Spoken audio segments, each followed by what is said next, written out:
धन्य धन मिथिला, धन धन मिथिलावासी धन्यवाद। हम मिथिला से छी लेकिन रांची झारखंड से गीत गाबि रहल छी। बेटा के लगन सुनू, बढ़िया लागत, एकरा शेयर करू, फॉलो भी कऽ सकै छियै। धन्यवाद। जय मिथिला, जय मिथिला।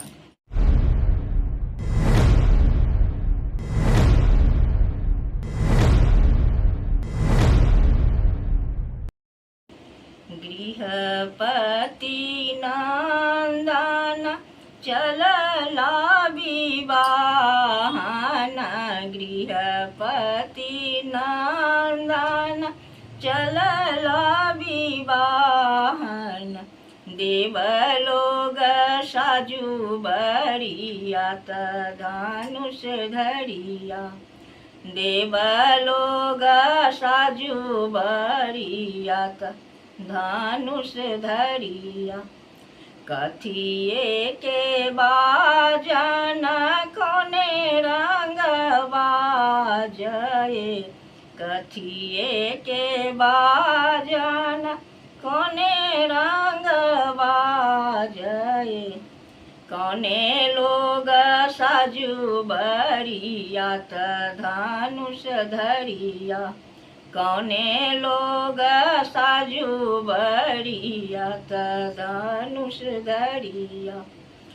लगन के बाजन रिमि झिमि बाजए, लगन के बाजन रिमि झिमि बाजए। देवलोग साजू बरियात धनुष धरिया, देवलोग साजू बरियात धनुष धरिया। कए लाख हाथी साजू, कए लाख घोड़वा से, कए लाख साजू बरियात धनुष धरिया, कए लाख साजू बरियात धनुष धरिया। 9 लाख हाथी साजू, 10 लाख घोड़वा से, 20 लाख साजू बरियात धनुष धरिया, 20 लाख साजू बरियात धनुष धरिया।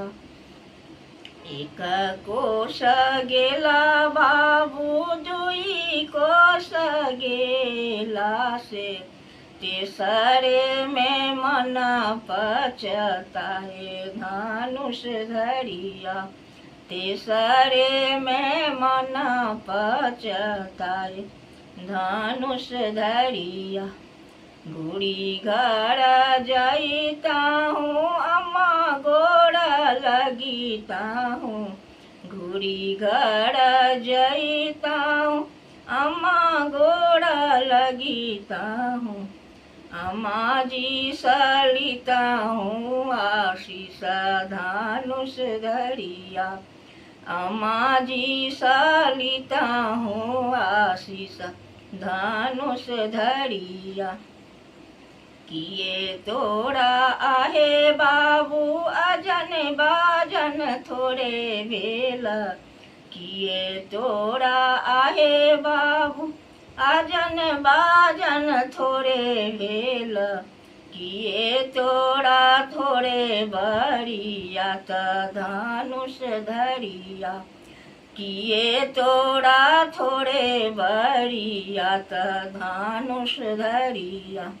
नाये मोरा आहे अम्मा, अजन बाजन थोड़े भेल, नाये मोरा थोड़े बरियात धनुष धरिया, नाये मोरा थोड़े बरियात धनुष धरिया।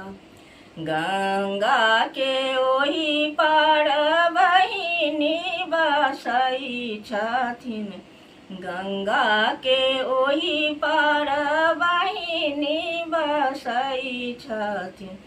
हुनका हो दिया ने मांगाए धनुष धरिया, हुना काहूँ दिया ने मांगाए धनुष धरिया।